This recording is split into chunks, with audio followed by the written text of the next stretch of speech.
Queen Elizabeth II, the longest reigning monarch in British history. Over 65 years on the throne, yet hers is a reign that nearly didn't happen. I think as for Princess Elizabeth, the abdication must have been catastrophic. Driven by duty. My whole life shall be devoted to your service. She's ruled over crisis and war. Our thoughts today are with those in the South Atlantic. And dramatic social and technological change. Television has made it possible for many of you to see me in your homes on Christmas Day.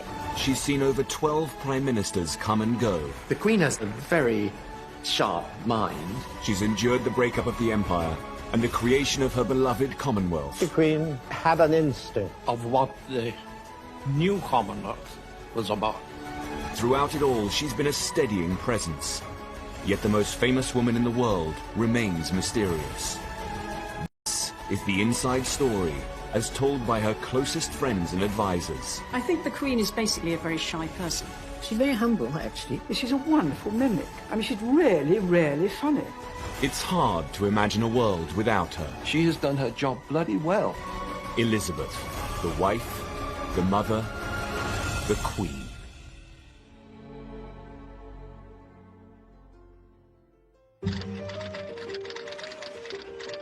In the 1950s, prosperity and technology was transforming the world and expanding our horizons. All over Britain, people were embracing new possibilities and moving with the times. Meanwhile, the monarchy seemed stuck in the past. My husband and I... The Queen still moved in an insular world, laden with old-fashioned tradition and formality. She needed to change. People were beginning to question not the monarchy itself, but the way it was presented, the way it was maintained, the form it was taking. And it needed to be sort of brought up to date. The Queen is, by instinct, conservative with a small c. She accepts that change must come, but wishes to be quite certain it's necessary before she goes along with it. The palace wrestled with the issue of how to show the Queen in a more modern light. And a solution seemed to present itself in the cutting-edge medium of television. 4 years previously, the young Queen had been reluctant to let it into her coronation. But by 1957, television had become universal, and its influence over our lives inescapable. We all had television, and we all loved it. We discussed what was on, and, it was a completely different world, and it changed overnight. The Queen had little choice but to fight her natural instincts and embrace the technology. It was decided her team were it well. Happy Christmas. The Queen described it as nerve-wracking, but she was in good hands, and she was in her own setting, and they moved the furniture around a bit. It must have been quite daunting, because you don't know how you're going to react. And there's not much you can do about it if it comes out badly. The broadcast was produced by the BBC's Peter Dimmock. My father had asked the Queen if she would use a teleprompter, but she declined because she felt it was much more natural when she was speaking to the nation to speak to them directly without using one. Prince Philip was very much holding her hand in throughout all of this. The Queen was rather nervous, and Prince Philip must also have known that she was rather nervous. He stood behind the camera and made encouraging faces at her, not ridiculous faces, which encouraged her to relax and to smile. The broadcast was transmitted from Sandringham House at 3 o'clock on Christmas Day, 1957. 25 years ago, my grandfather broadcast the first of these Christmas messages. Today is another landmark, because television has made it possible for many of you to see me in your homes on Christmas Day. There was the Christmas tree, and there were the corgis, and there was all that sort of stuff, fine, to make an atmosphere of relaxation. But the voice was always, sort of hemmed in. There was a little sort of feeling of claustrophobia about it. One longed for it to open out, and it didn't. In the old days, the monarch led his soldiers on the battlefield, and his leadership at all times was close and personal. One can feel the strain when she's doing this broadcast. She's not sitting back and enjoying it. I cannot lead you into battle, but I can do something else. I can give you my heart. She's got an aura of aloofness about her, which I think is probably slight self-defence. She has never found communication with the public easy. It doesn't come naturally to her. She's not a sort of glad hadder and a natural chatter up. And so I wish you all, young and old, wherever you may be, all the fun and enjoyment and the peace of a very happy Christmas. Rather than make the Queen appear current, the broadcast had emphasized the feeling that the Queen was remote and out of touch. The palace's plan to show a more modern Queen had backfired. And that wasn't all.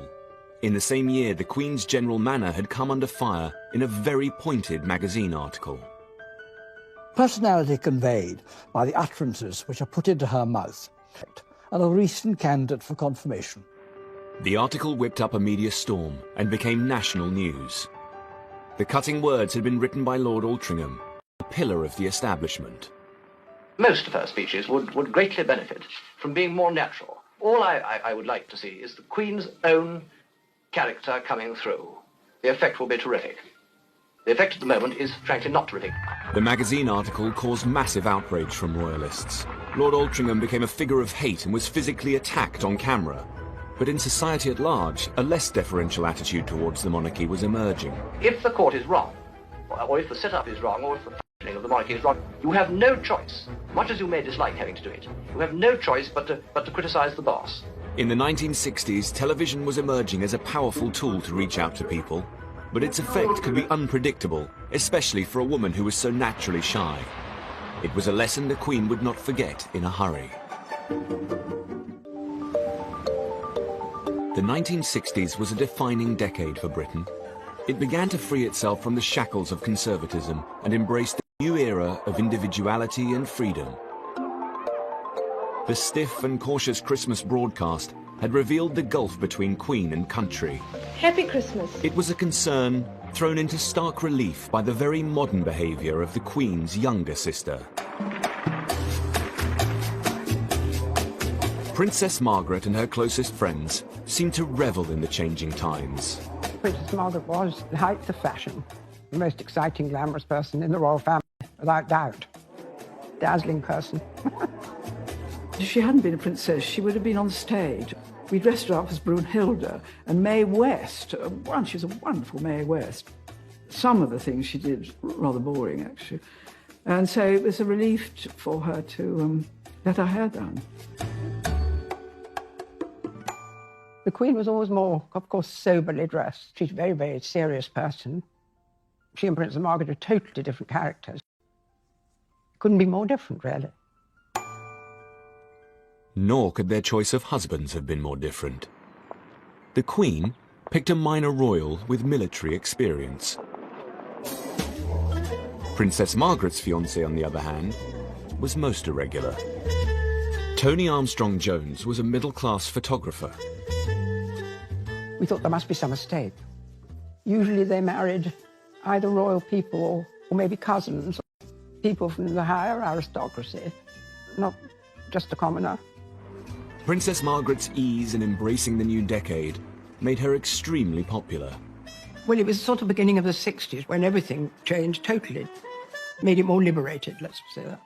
That was the beginning of it all, really. Tony Armstrong-Jones's modernity would prove useful to the Queen in the years to come. But in the early 1960s, Princess Margaret and her husband were a reminder of what Elizabeth could never be. Elizabeth bore the burden of being Queen and restricted by royal protocol. She had a much more precarious balancing act to negotiate. Changing of times must be a challenge for any part of the establishment. God, if it gets really out of date and out of touch, then it ceases to be relevant. And in the not-so-distant future, it will cease to exist. A trendy monarch, I think, would be a horrifying concept for her. But a monarch completely out of touch who didn't notice that things were changing would be as disastrous. While the Queen was considered out of touch at home, it was a different story on the global stage. The Commonwealth had always been hugely important to her. In her role as its head, the Queen was unhindered by centuries of tradition and protocol. Here she found it easier to focus on the future rather than the past.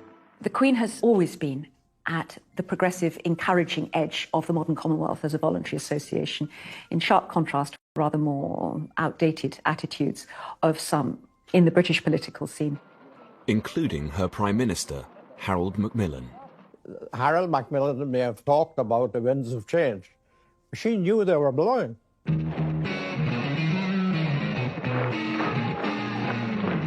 In 1961, the Commonwealth came under threat. The Soviet Union was trying to pick off nations to join their communist cause. And no country was more important to both sides than the leading African and Commonwealth nation of Ghana. There was considerable concern that the Soviet Union might acquire predominant influence in Ghana, which, after all, was seen as, from British perspective, a showcase of successful transition to independence, a strong and vibrant nation under a charismatic leader who had extraordinary influence across Africa. The Queen's priority was to visit Ghana in person. There she could exert her own form of soft power over its leader, President Kwame Nkrumah, to make sure he stayed within her beloved Commonwealth and didn't join the Soviet cause. Sonny Ramphel was Commonwealth Secretary-General. The Queen had an instinct, a real understanding of what the new Commonwealth was about. She wanted to be a real part of the Commonwealth. To do that, you had to be seen, you had to mix, you had to mingle. But just weeks before the Queen's visit, violent opposition and unrest was brewing in Ghana. The Queen was due, and the idea was to prevent her coming and to say that the country was unstable. He was adamant she must go. Macmillan wrote in his diary at the time, "She is impatient of the attitude towards her to treat her as a woman, a film star or mascot. She has indeed the heart and stomach of a man. She loves her duty and means to be a queen and not a puppet." The Queen's determination forced the government to concede. The whole of Ghana was lit by her coming. On November the 9th, 1961, the Queen arrived in Ghana. 50,000 Ghanaians were at the airport, led by President Nkrumah. There was, of course, the Ghana Army. Put up an impressive parade. It was big. Up to that point, she'd been a mythical figure to me. My father was invited to the reception of the Queen in our regional capital. It had the biggest crowd he'd ever seen.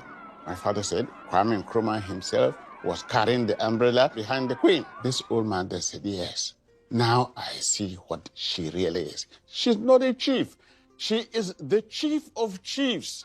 That's why Nkrumah was carrying the umbrella behind her. I thought he put it very neatly. Nkrumah looked up to her as a superior leader. By establishing a personal relationship with Ghana's leader, the Queen had ensured this important country remained a steadfast member of the Commonwealth, away from the Soviet Union's influence. People admired the courage that is called for. Bon voyage, it's time to leave. The Queen is the mainstay of the Commonwealth. If she had not given it her wholehearted support and love, it would have wilted on the vine.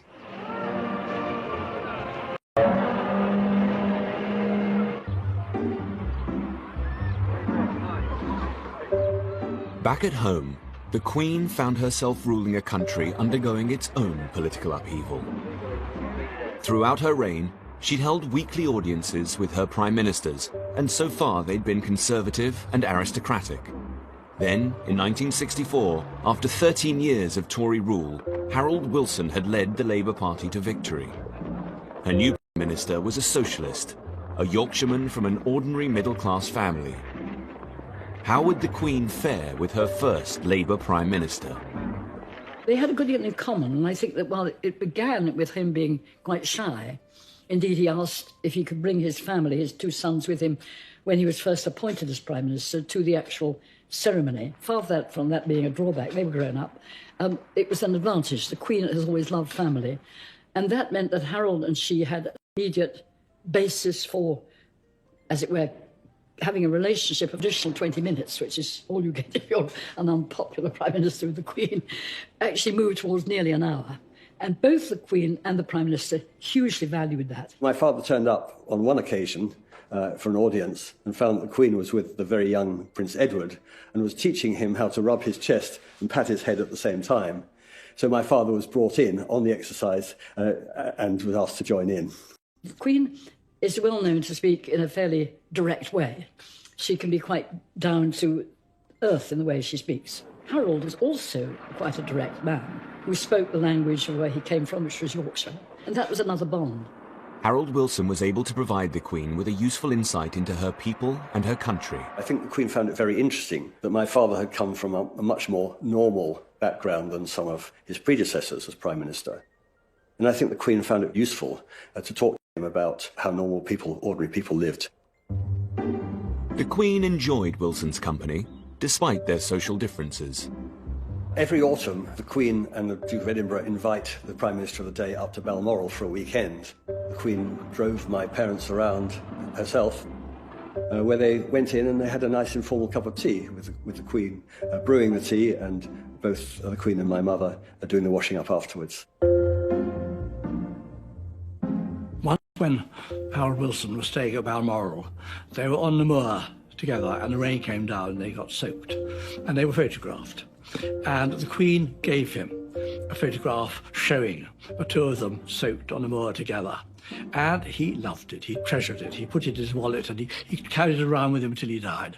This close relationship with Wilson had a growing influence on the Queen, and it helped her in the process of developing a more modern monarchy. He always spoke of the Queen with great respect, but also in terms that were human. He was a key figure in his relationship with the Queen in the gradual evolution of the monarchy into what one might call a democratic head of state, which the Queen has very carefully been, regardless of the party of the person who happens to be Prime Minister. The Queen was taking steps in the struggle to become modern.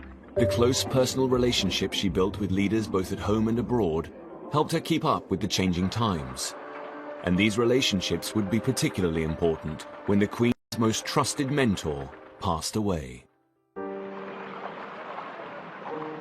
As the 1960s progressed, the Queen distanced herself from being the traditional untouchable sovereign. She started to emerge as a fairer and more approachable monarch. Nowhere was this more evident than at the funeral of wartime hero Sir Winston Churchill. He had been her first Prime Minister, her mentor, and her friend. Churchill, Knight of the Garter, Order of Merit, Companion of Honor. The coffin is borne by a bearer party from the Brigade of Guards. With the Royal Air Force escort, it will now be drawn by a Royal Naval gun crew to St. Paul's. Sir Nicholas Soames, Churchill's grandson, was at the funeral. My grandfather unreservedly worshipped. He loved the Queen. He really loved her. He'd been a figure in her life since she was a child, since she was a very small child, all her life, really. And then he was her first Prime Minister. The procession starts when Big Ben strikes 10:15.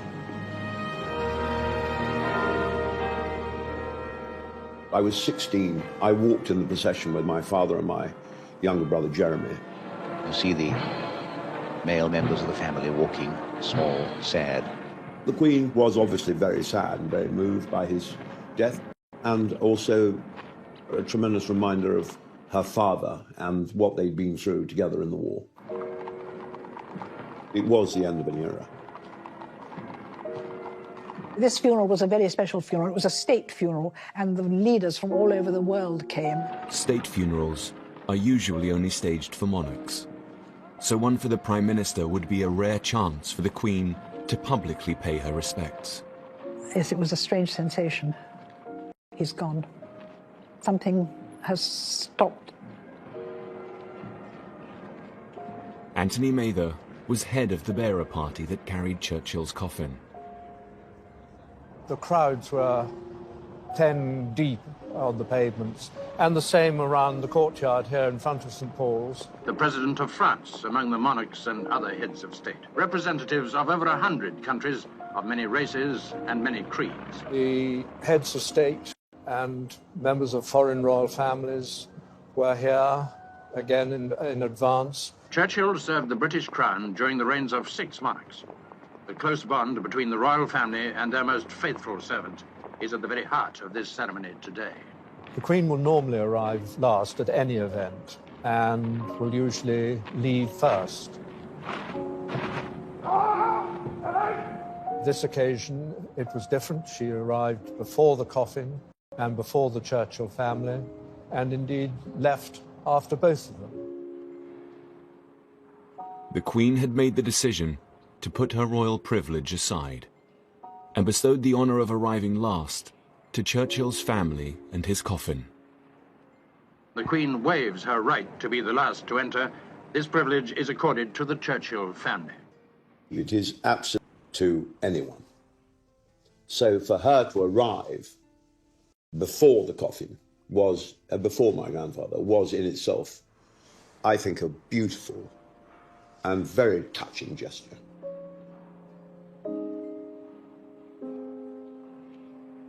Churchill's funeral had shown the Queen could dispense with royal protocols on special occasions. Yet some traditions the Queen held on to more tightly, and she could be formidable in her protection of them. Even the humble postage stamp. When anti-monarchist Tony Benn became Postmaster General, he launched an appeal for a new set of stamp designs. It was an exciting prospect for young designers of the time, like David Gentleman. I wrote saying that they should have more interesting subjects and also that they should have no Queen's head.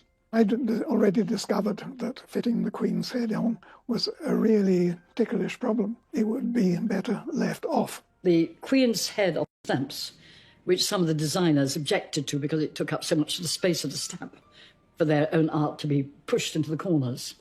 They pressed Tony Benn, when he became Postmaster General, as a well-known radical and a well-known Republican radical, into changing the design of the stamps. I'd been commissioned to do a set of stamps for the anniversary of the Battle of Britain. The key thing about this is that only one of them has the Queen's head on it. When the post office heard about it, it was absolutely aghast. Yet Tony Benn wasn't deterred. He was sure he could persuade the Queen to break this 120-year-old tradition. Tony Benn was going to have an audience with the Queen anyway about stamps in general, and he took my designs along with him. Normally a Postmaster General would get 5 minutes, shake hands, show the stamps and disappear.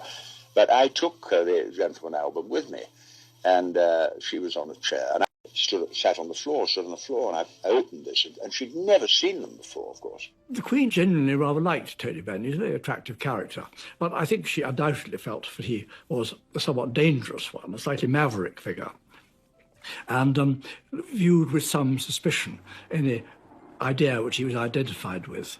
She looked respectfully at the designs he put that Tony Benn spread out all over the floor around her, because he was relieved to discover that the Queen was quite happy with the idea of reading the designs from off the floor and not from a carefully arranged portfolio.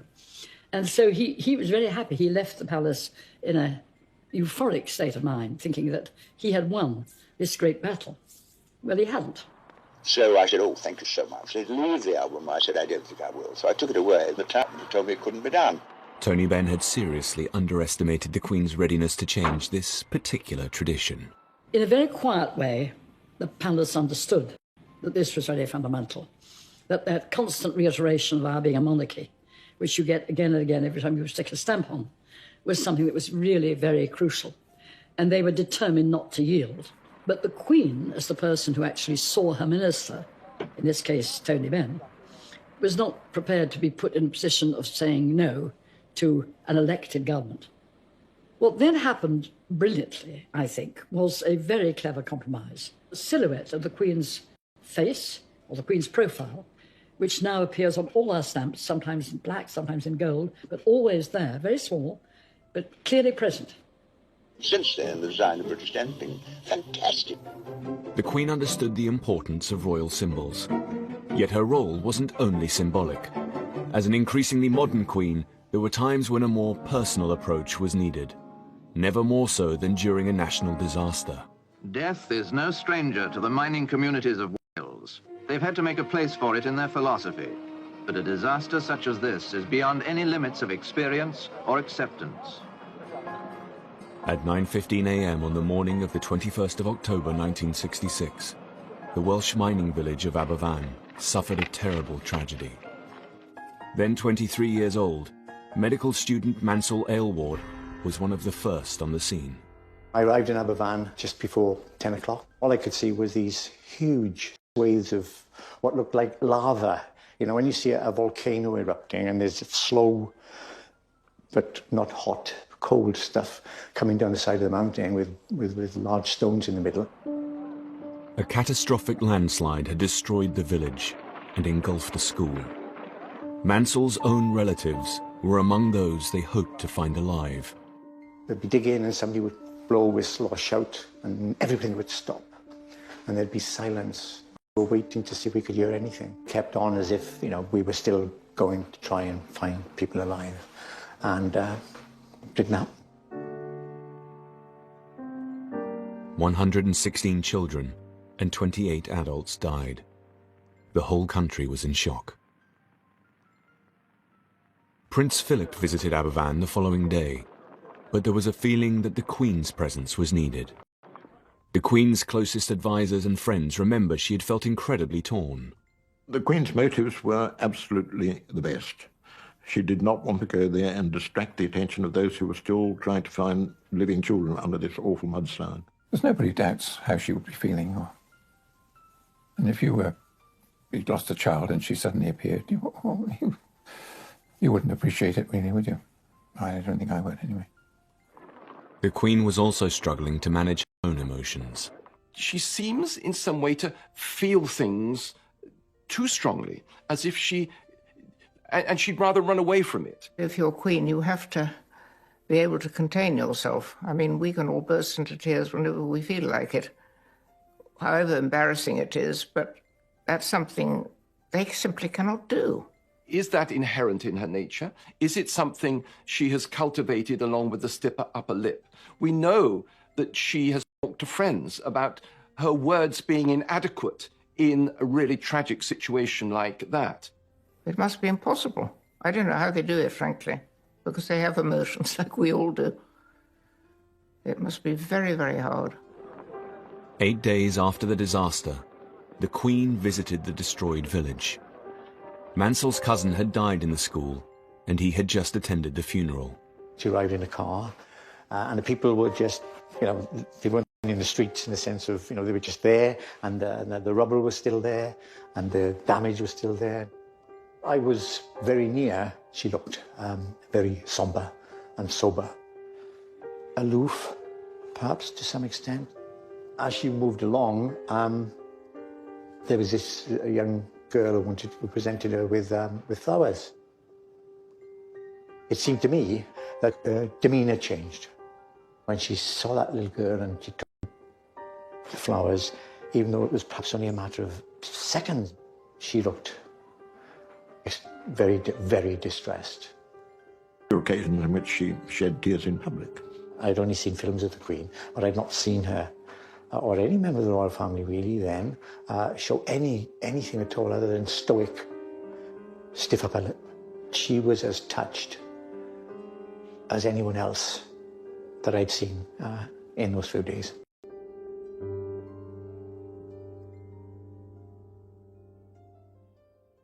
I think she felt in hindsight that she might have gone there a little earlier. It was a sort of lesson for us all, that you have the need to show sympathy and to be there on the spot, which I think people craved from her. Showing her human side at Aberfan had made the Queen seem less remote. More open monarchy was going to be the way forward. Although the Queen had shown that on occasion she could connect with her people, her public image still remained largely formal and conservative. It was an impression her advisors became determined to change. And by the late 1960s, it became clear to most of them that their most powerful tool would be the press. Well, Richard Colville was the first press secretary that the Queen had. And I think it's probably true to say that he and the press didn't always altogether get on. In fact, we always used to call him the abominable no man because he said no to everything that was suggested. He saw his job, I think, as keeping the media at bay a bit on behalf of the Queen. This was not really good at a time when things were changing in society. The monarchy's like justice. It's not only got to be done, it's to be seen to be done. In 1968, the Queen replaced Commander Colville with an Australian, William Heseltine, a risk-taker who would transform the Queen's image. Well, thank you very much. That's a flattering sort of thing to say. I was a little bit more sympathetic to the media and their wish to know a little bit more about the Queen and Prince Philip as people. It was certainly my own feeling that there was room to move a little bit more towards the idea of access and the presentation of the Queen and members of her family as warm human beings. Heseltine proposed the Queen be subject of observational documentary. It was considered a radical idea. For the first time ever, the private life of the sovereign would be documented and shared with the country. You wish we haven't let the puppies out in the snow? Yes, try. Yeah. Try, Mum, we must. Mummy, my puppy. Well, we'll see if she's allowed out in the snow. Cameraman Peter Bartlett filmed the off-duty Queen and her family for almost a year. Right from the start, there were absolutely no restrictions. Nobody ever told me to say, that's you're too close, come away, don't stand there, don't do this. She got used to me being around with a camera much quicker than she got used to the idea of there being a live microphone. Up until then, everything that the Queen spoke was scripted. Have that big ears and that big paws. It's a lovely big tubby like this, except you aren't making it very much of a jacket. Won't you be? I don't think Prince Philip liked it very much. He approved in theory of the project, but when it came to the actual experience of having these people about him, he was a little impatient about it. But the Queen was wonderful about it. We filmed all sorts of things. One of them was the Queen taking Prince Edward into the village in Balmoral to buy an ice cream.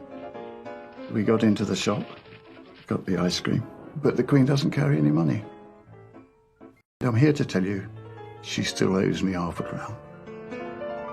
These were real, living, breathing human beings, and they were a family.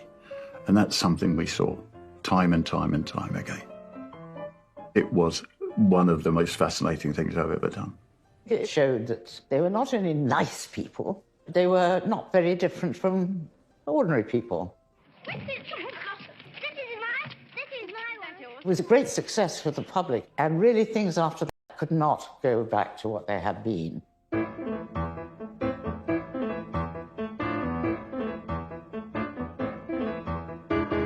But the documentary was not a great success with the old guard of royalists. With monarchs, you want to feel there's a mystique, there's a mystery, there's something above all that, you know. And I don't necessarily want to see them barbecuing sausages. Or flicking away mosquitoes. That's not what monarchs do. I mean, I know they do, but if you see what I mean, they don't. And so I was really against the film, and I don't think it was a good idea. And looking back on it, I still don't think it was a good idea. I was never allowed to forget it. There were 3 private secretaries who were senior to me in the royal household, and I think to a man they were very wary of what was going on and pulled the reins in on me from time to time. I think she really knows better than anybody. The documentary was never aired again at the palace's request, and the doors to the Queen's private life were firmly shut. Hang out, I'm afraid. Anybody else company carrot? Later that same year, Elizabeth would try a different approach, one which would ensure a more accessible Queen but retain an element of mystique, a style that embraced modernity but didn't dispose of all royal tradition, and it would be put to the years ago, when Edward I said at Carnarvon, I give to you a prince. The investiture was a really extraordinary occasion in 1969.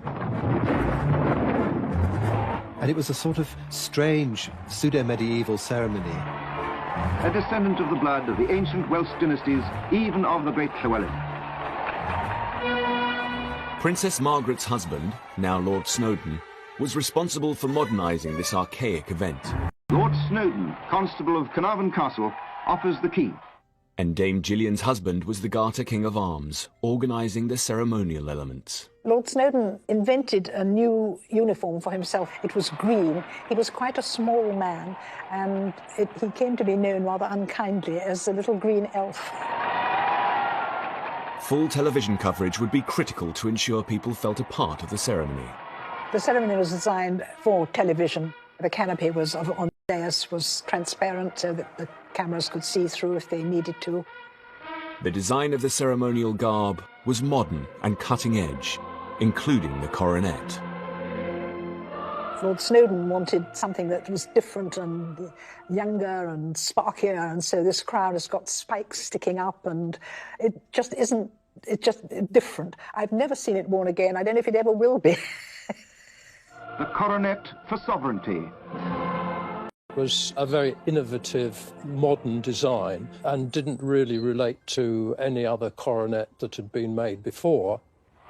The coronet itself was designed by Louis Osman. The rumour was that there was a ping-pong ball inside the orb on the Prince of Wales coronet. I know it's absolutely true. There is a ping-pong ball inside the coronet. When you peeled away the gold, you could see the name Helix actually on the gold and the ping-pong ball, which sort of great hilarity. I think it's absolutely lovely. It's sort of a reflection of the 1960s where anything goes. The ceremony was watched by 500 million people worldwide. The public, they always enjoy these royal flummeries, you know. It's quite fun. They liked it. In a way, it was important that the royals did that because it did make ordinary people feel part of something bigger than themselves. And what does this all mean? Is it just an out-of-date, meaningless formality? Or has something important happened? It was wonderful. It was exciting, it was stimulating, it was fun, and it was a mixture of the old world and the new. Still at Carnarvon, it has been an impressive and a moving day. Success. The investiture was a victory. I thought it was wonderful. It also brought out the great romance of Wales.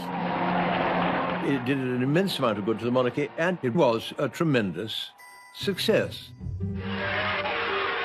In the 1970s, Britain was going through tough times. The winter of our discontent. The days of the empire were long over. Even the gravediggers went on strike. And Britain was no longer the global superpower. We were just one of many. I think people were getting to a stage of feeling of failure after having been such a great power in their own right. The Queen would have to play a part in leading the country through this turmoil and help establish a new, more positive Britain. But as she approached 50, her popularity was waning.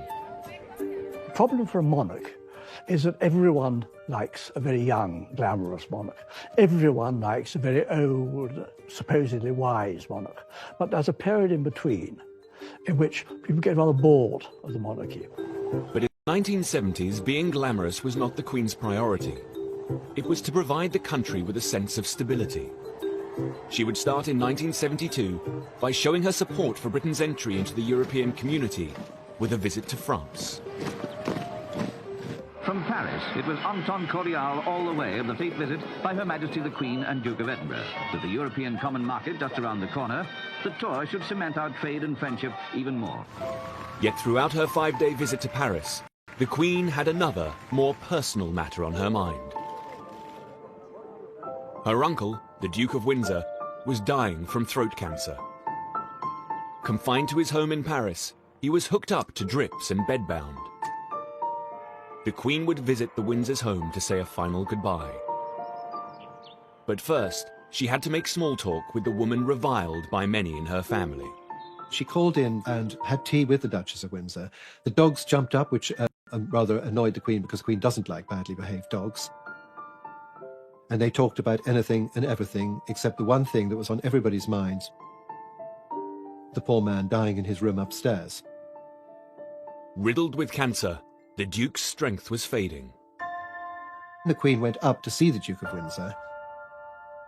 With great difficulty, he rose from the chair to give his bow, because after all she was his queen now, as well as his niece, and it meant a great deal to him that she paid him this final courtesy. The Queen made as many reconciliations with the Duke as she possibly could under the very difficult circumstances. 10 days after the Queen's visit, the man who almost destroyed the monarchy died. It was the end of one of the most difficult chapters in royal history. RAF flight from France. A VC-10 brings the Duke of Windsor's body.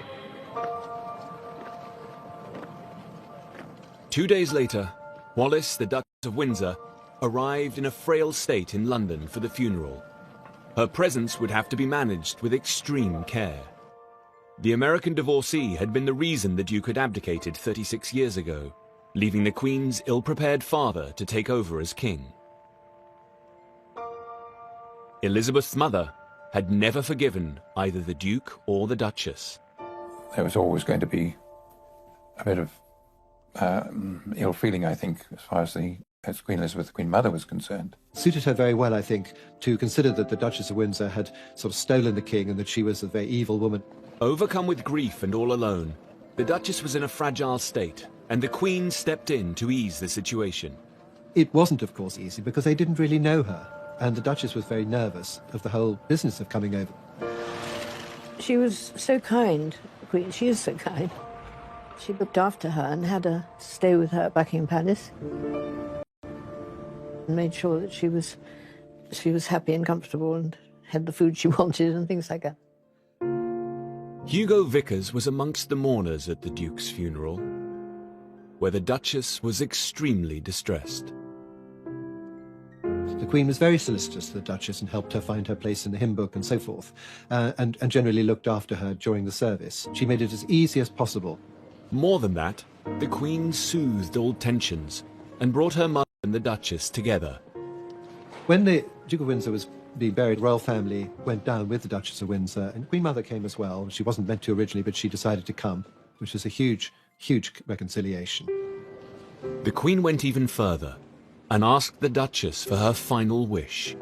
After he'd been put into his grave, the Queen asked, which side of him do you want to be buried on? On one side of the grave, there is a plane tree, and the Duchess thought, well, I was always in his shadow during my lifetime, so that would be the side for me. Also, she used to collect the leaves of the plane tree which used to fall in her garden and place them on her dressing table. And she thought, well, no one's ever going to put flowers on my grave. So it would be nice if the leaves of the plane tree fell onto my grave. And that's the side she was buried on in 1986. The Queen had helped heal a wound that had festered in her family for decades. And this ability to lead the way through turmoil and strife would be tested over and over again throughout the 1970s. Been Queen for almost 20 years. She was well versed in opening buildings, meeting officials, and avoiding controversy. When you think of some of the events she's had to sit through hours on end, that takes doing. I thought when I was private secretary arranging the programmes, sometimes one ought to build in a small spontaneous disaster, because she so enjoyed it when something went slightly wrong in the course of the day's event. There was an occasion in Papua New Guinea. The Queen had arrived with the usual formalities. The local MP was dressed in P&G fashion in a few feathers and not very much else. He got up to speak and he couldn't see his notes. What those who were seated behind him could see was that his bare and rather sweaty bottom had attracted all the notes, and there they were, firmly attached to his person while he looked about for them. And that was the sort of incident that appealed to her very much. Back in Britain, the Queen had a lot more to worry about than the odd mishap by a foreign dignitary. And whilst she navigated her way through this difficult decade with care, her husband was, unfortunately, less cautious. Queen Elizabeth has not had a pay raise for nearly 18 years. Is that creating an awkward situation, sir? Very. We're going to the red levy next year. I should probably have to give up both of them as easy as I go. Poor old Prince Philip. He knows what he's doing. He's not stupid. But there is something in him which simply can't resist saying something outrageous. I think it was one of Prince Philip's throwaway remarks to stress the Queen, probably more than any other situation could have done. Somebody's got to do the job. The Queen wasn't the only one upset by Prince Philip's comments. His reference to royal hardship was met by public furore. When Prince Philip comes along and says he'll have to engage in the supreme hardship of doing without his polo, it really is more than I can bear. In contrast to the rest of the country, there was a feeling that the Queen had it all. In 1971, Britain's housing was dilapidated, yet the Queen enjoyed living in a choice of 5 grand homes. Jobs were lost and companies went bust, while the Queen travelled the world in private jets and boats. People particularly disliked the royal train. Funded by the taxpayer, it was seen as an expensive luxury. Mr. Mellis, how long have you been the royal chef on the train? Over 12 years. How many trips is that? Good gracious, I couldn't tell you. I mean, it is rather a lot. Nick Edwards shows us around the Queen's carriage, which she used until 1977. He's in charge of maintaining the royal train's high standards to this properly. The Duke of Edinburgh is his own W.H. Smith road atlas to see where he's travelling on the train. And finally, we make sure the temperature's okay. The Queen likes it quite high, and the Duke of Edinburgh likes it slightly lower, and the Prince of Wales likes it very cold. The Queen's old carriage was both comfortable and functional. So we go into the coach, make sure the sleeping and bathing accommodation. This will be the only time that we go into the Queen's accommodation, just to make sure it's done correctly. Water bottles, fans, etc. Into the bathroom accommodation, toiletries, making sure everything's clean and tidy, anything that's required, tissues, etc. The royal train was the Queen's favourite way to travel around Britain. She liked not being in too much of a hurry. And of course, if you're on the train, nobody can get at you. And for those close to her, it was an extraordinary experience. One of my own experiences of travelling on the royal train was of actually having my first and only bath on a moving train. So there's a confession. For the public, the royal train, with its custom-built carriages, dedicated staff and meticulous preparations, was an indulgent luxury, which they were paying for. The people of Britain have paid for the running of the monarch's household, close family and official duties for the past 200 years. This money is called the civil list and is set at the beginning of the monarch's reign. In 1952, Parliament decided that Her Majesty should have a sum of £475,000. Since then, the cost of living index has indicated a huge increase in all costs. By the 1970s, the Queen was struggling.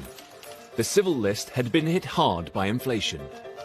The cost of everything in the country in those 20 years had gone up enormously. By 1971, the Queen's finances had reached crisis point. And to continue in her role as head of state, she reluctantly went to Parliament to ask for an increase to the civil list. Neither the palace nor the government liked going back to Parliament for more money for the civil list. It didn't go down well. A cross-party select committee was set up to look into the matter. Well, it was a political hot potato. It was a thing that needed to be shielded through quite gently. Some MPs were appalled and described the request as the most insensitive and brazen pay claim made in the last 200 years. That ought to be a cost-benefit analysis of the royal family expenditure and income.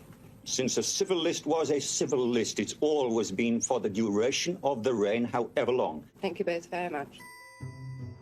The inquiry would become the biggest investigation into the value of the monarchy of the Queen's entire reign. A 264-page report was compiled. The public needed to be convinced, public duties, that the Queen performed in the national interest and not private fripperies.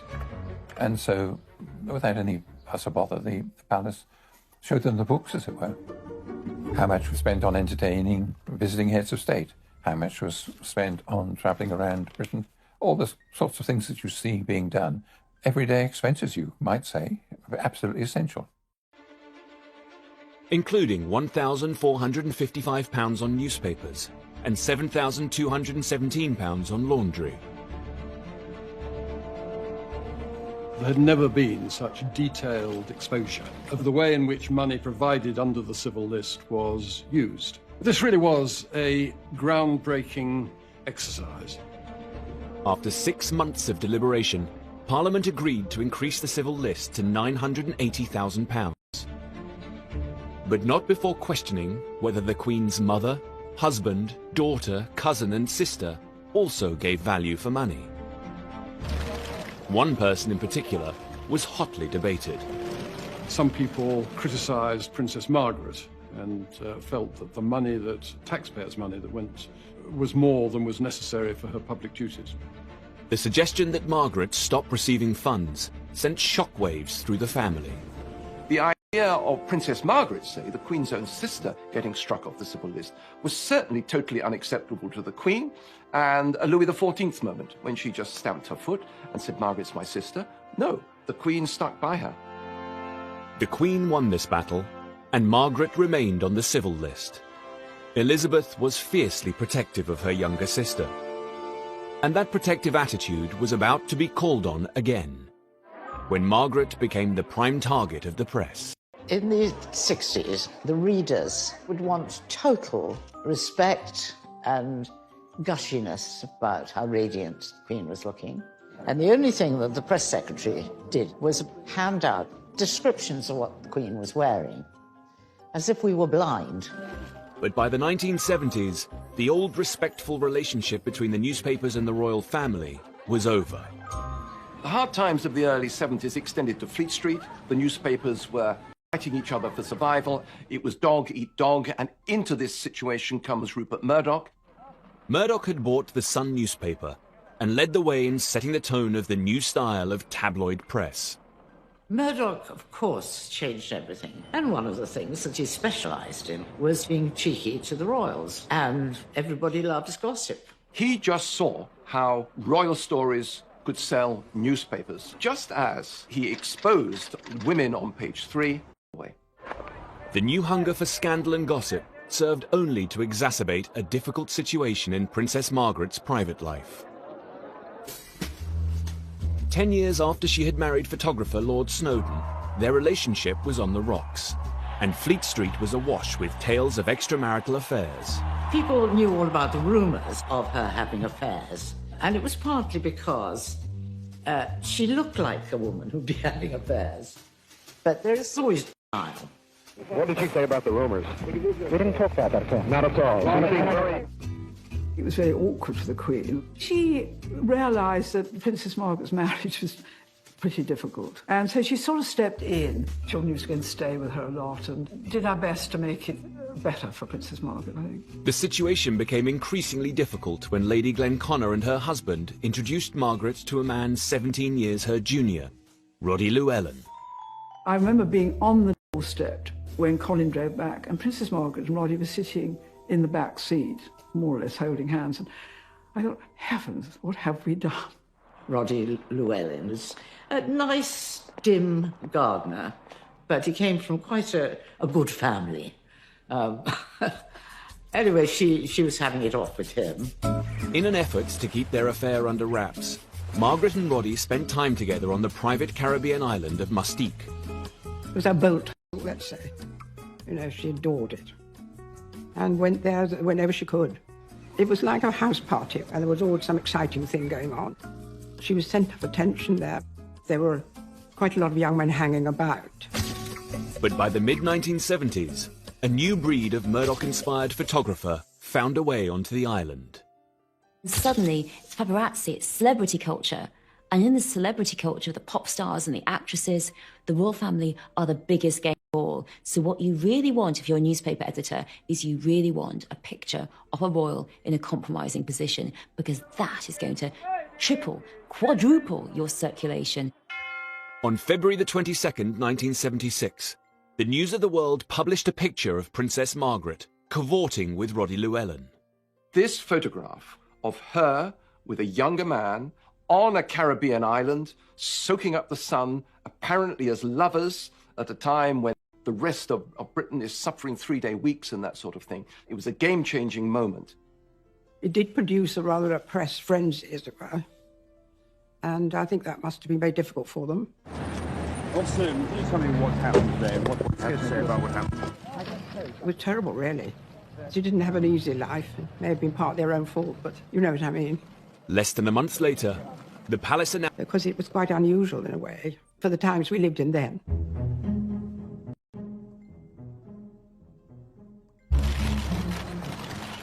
Princess Margaret's love life had been a matter of distress for the royal family right back to the 50s. The royals did not get divorced. The royals were perfect. The royals didn't have marital problems. They were the fairy tale. That was the idea. And affairs and divorces and being exposed, scandal in the newspapers, it pretty much brought them down to everyone else's level. The fact that there was a divorce did change a lot of things, because if you remember, people who were divorced weren't allowed to, go to the garden party. They weren't allowed into various bits of royal ascot. You weren't allowed as a divorcee near the royals. Well, of course, when the Queen's sister divorces, so they had to forget about all that. It changed a lot of protocol. Divorce from the early years has been the bugbear of the Queen's reign, from the abdication through Margaret. Yet the Queen was torn. Margaret's happiness was also very important to her. It was difficult for the Queen, and I felt rather guilty always, having introduced Rodney to Princess Margaret. But after Princess Margaret's funeral, the Queen, she said, I would just like to say, Anna, it was rather difficult moments, but I thank you so much introducing Princess Margaret to Rodney, because he made her really happy. Margaret's love life shattered the image of a stable and loyal royal family. And that, combined with the outcry over the Queen's finances, was making this the Queen's rockiest decade yet. In the 1970s, Britain was in desperate need of stability, which the monarchy was struggling to provide. Now, as the decade progressed, Queen Elizabeth turned her mind to offering the country a more certain future, and she hoped that her heir, Prince Charles, could help. The solution that the royals, that the politicians, that the courtiers have to all the royal problems, to all the problems of the 70s, is that Charles needs to get married. And this is about stability, it's about keeping generations going. Well, Prince Charles had made himself a bit of a hostage to fortune because he had speculated that about 30 would be quite a good time to be getting married. The Queen was anxious about who he was going to marry. And so the search began to find Charles a suitable wife. And any mother's concern is that they're going to pick somebody who's going to make them happy or make each other happy. Yet Elizabeth wasn't only a mother. She was the Queen. She would want the future king to show restraint and not develop the womanizing reputation that had dogged both her uncle and great-grandfather. As a man about town, a playboy, lots of girlfriends, having girls, not settling down. Because everyone knew that the prince was incredibly sought after. He was very marriageable. Any amount of girls would be keen to go out with him. It wasn't always easy for Charles. Partly because his great-uncle and mentor was very specific about the kind of woman Charles should be courting. Lord Mountbatten was a very mischievous man. He would set up plots to get Charles to marry who Lord Mountbatten wanted. He did have this problem that she had to be a virgin. You couldn't have the next Princess of Wales to have had any sexual experience whatsoever. And I said to Mountbatten, you're mad. This is the 70s. There cannot be a virgin in the land. I said, honestly, I mean, are you going to have tests? The palace fear was that if she wasn't a virgin, there would be forever scores of ex-lovers, coming out, and generally making it all rather sad and tacky. And virginity wasn't the only problem in finding Charles a wife. Some suitable girls, they didn't want to be queen. They had an experience of life as Charles's girlfriend, being followed by the press, their outfits being talked about, their appearance being criticised, and they thought, actually, I don't want this for myself. I'm buying my own lunch. The new media had created an insatiable hunger for gossip, and interest in Prince Charles's love life became a global phenomenon. Almost every working day of the 5 years I was at the palace, we had a call from somebody asking us who is Prince Charles going to marry, telling us would we comment on so-and-so.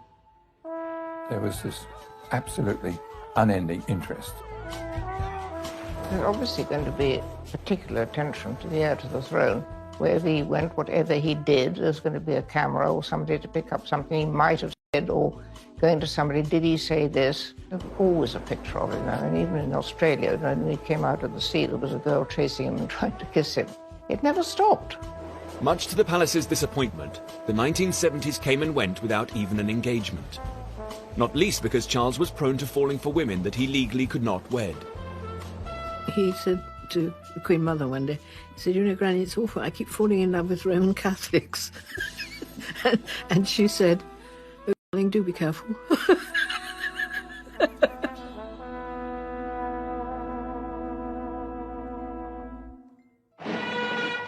Unable to use her heir's marriage to provide Britain with a more certain future, the Queen that involved avoiding at all costs getting embroiled in the country's political struggle. They've searched the cellars at every opening of Parliament since the Guy Fawkes plot of 1605. Keeping the Queen out of politics in the 1970s was a job undertaken by Martin Chartres, her private secretary. His counterpart at number 10, Robert Armstrong, remembers. Martin Chartres had been at her side for a long time. He was devoted to the Queen. He used to say he was in love with her, but I think that was an exaggeration. But he was clearly very fond of her, and I think she had a trust in him and an affection for him, which was probably unique. We had become really very good friends. Each of us understood what our role was, protecting the Queen's interest, trying to make sure that she was not drawn in politically. The risk was that she might be called on to use her reserve powers, which allowed her to personally dissolve Parliament and appoint Prime Ministers.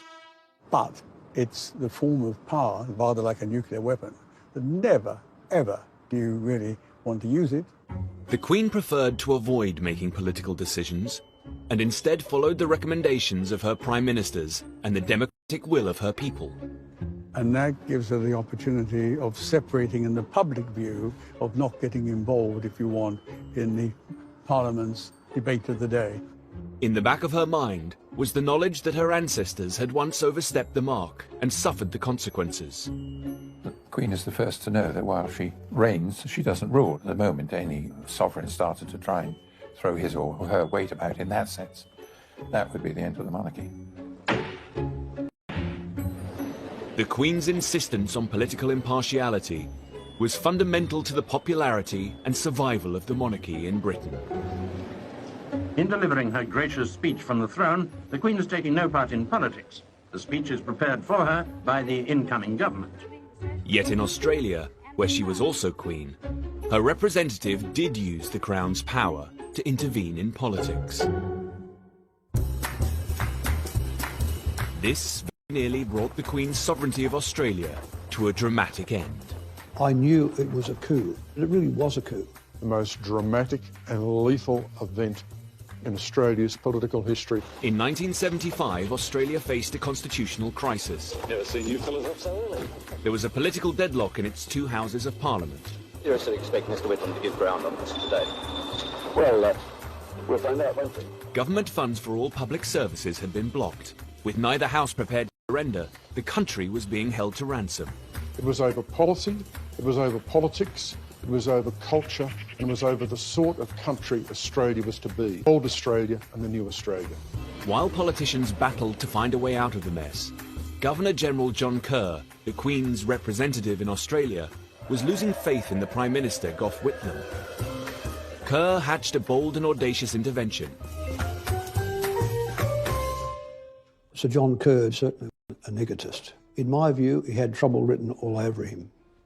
And I personally would never have appointed him to be Governor-General.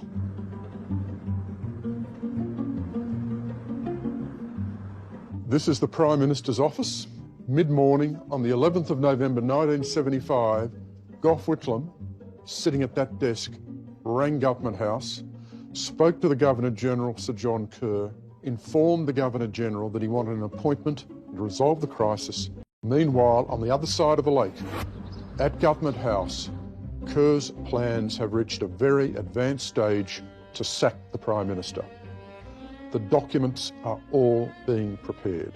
This is a constitutional ambush. I was with Gough Whitlam and Kerr the last time they saw each other in a happy way, and they were having a great old time, guffawing and laughing. There was no warning for Whitlam. Kerr broke all the conventions. Whitlam goes to Government House. Kerr, on the table in the study, has face down the dismissal letter. Kerr hands Whitlam the letter and gives Whitlam the greatest shock of his political life, the body blow that terminates his prime ministership, not at the hands of the people, but at the hands of the Governor-General through use of the Crown's powers. Kerr had personally sacked Whitlam and appointed a man he believed could solve the crisis, opposition leader Malcolm Fraser. It was as unthinkable as the Queen firing the British Prime Minister on the spot. Paul Keating was the youngest member of Gough Whitlam's cabinet at the time. And I said to Whitlam, we should lock Kerr up. We should arrest him and lock him up. Well, may we say, God save the Queen. Because nothing will save the Governor-General. A call was made to Buckingham Palace. David Smith, the Governor-General's official secretary, said, I'm ringing to tell you that the Governor-General has just dismissed Mr. Whitlam as Prime Minister. Oh, I said, what did you say? He certainly gave the Queen no notice of what he was intending to do to resolve the situation until it had actually happened. Kerr's actions had been completely at odds with the Queen's desire to stay out of politics.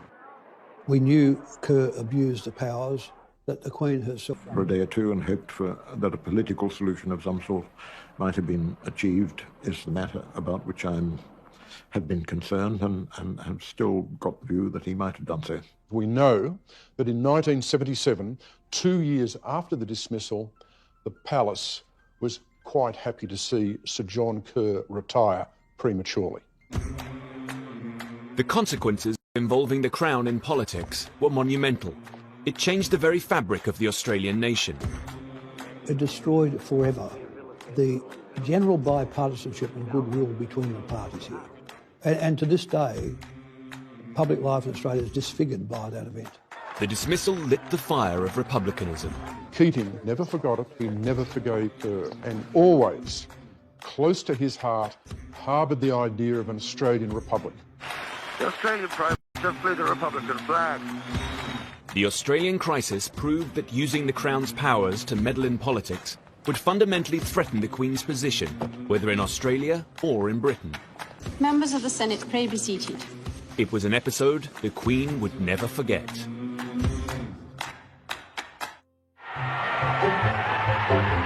The golden day for the Silver Jubilee.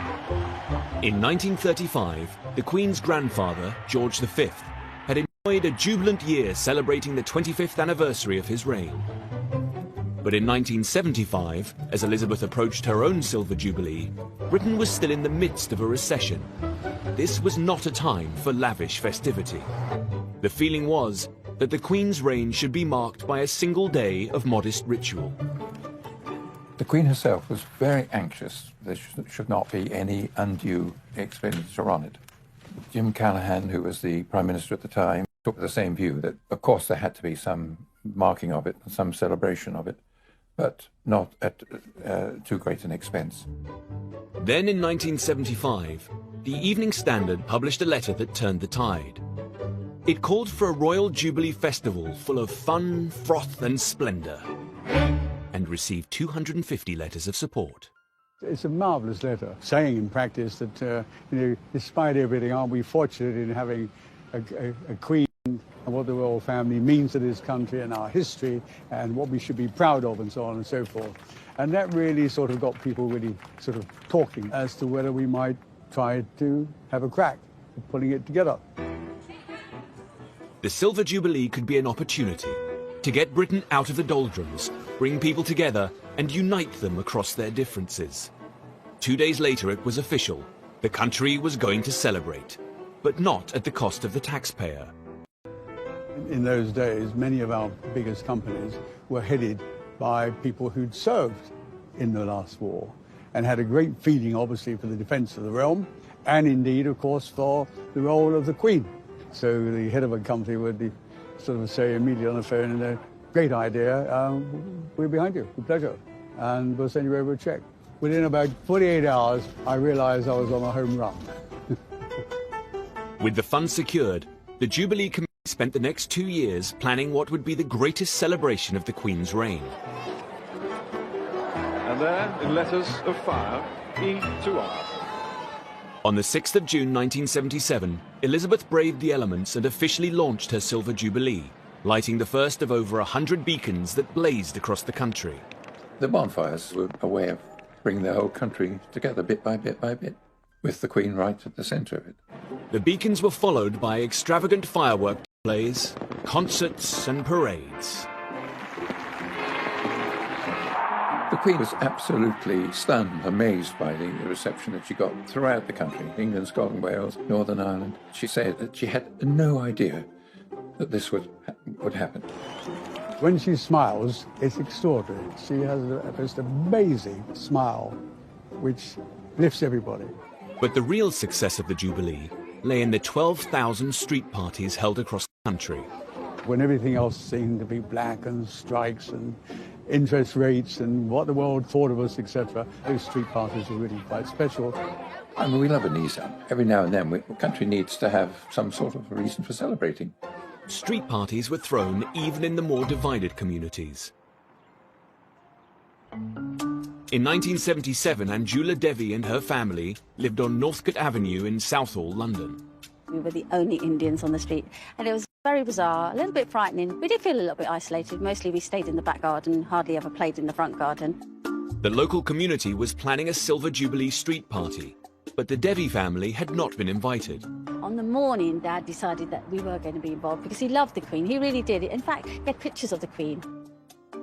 I clearly was horrified when he told me he wanted to make aloo paratha, which is a layered bread stuffed with creamy mashed potato. I wanted to have ice gems and some blessed bread, like everybody else, and fit in. And then we came out with these huge flat griddle pans, if you like, and started cooking these parathas. And I just thought, no one's going to eat these, Dad. Slowly, people started to trickle over to see what was going on because they could smell something different. People started to queue up, waiting for this food. And, you know, we started to see smiles on people's faces. And then I actually quietly smiled back because I was thinking, hey, I think I could make some friends here, you know. Once divided the community. It brought people together who before never stepped into our front garden and never really spoke to us. We became a community after Queen's Jubilee. All the children started to play together. And certainly to this day, it's remarkable that the children are actually my brother's best friends now. That says a lot, doesn't it? So it changed things, and that's thanks to the Queen. The